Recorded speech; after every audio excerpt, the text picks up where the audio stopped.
Hello, I'm Shaun Richards of Not a Yes Man's Economics, and today's topic is the role of central banks and how much they're funding governments at the moment. That's a generic question. It's particularly come up because of a statement by the Bank of England governor in a podcast yesterday, when he said that the UK government wouldn't have been able to fund itself without his intervention. He was referring to the period back in March. Now, this was a particular crisis if we look back, because this was also the time, for example, where the US Federal Reserve stepped in with liquidity swaps to calm down world markets. The particular issue then was a shortage of US dollars. So that wasn't particularly a UK one. And in fact, if we look back, the actual rise in UK gilt yields, bond yields, was from around, well, actually an all-time low of 0.12% for the benchmark 10-year to a bit under 0.9%. So yes, up, but actually still extremely low levels. What happened in response? Well, the Bank of England announced £200 billion of bond buying. So there was, if you like, panic at the Bank of England. A line from the Smith song, was it panic in London, panic in Birmingham, and so on. What then happened was that UK bond yields fell. Well, that's a relatively simple link. But if we return to the original issue, was the Bank of England funding the UK government? Now, implicitly, yes, it is, because of course buying gilts helps out buys of likely bond investors who may buy more. Explicitly, though, the answer remains no. Now, there's slightly different rules for all the central banks as we look around.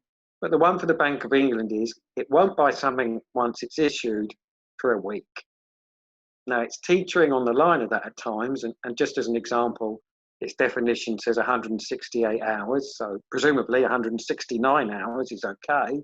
But nonetheless, it hasn't breached that threshold. So when the UK government issues, it doesn't issue to the Bank of England, which is the sort of old era definition of what we might call monetary financing.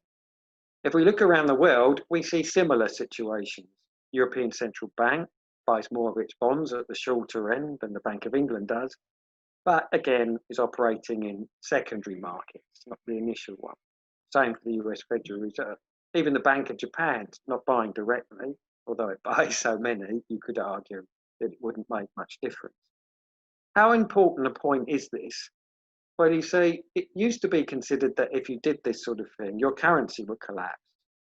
Why haven't more currencies collapsed? Well, of course, the thing is you need to collapse against something, and pretty much everyone's at the same game.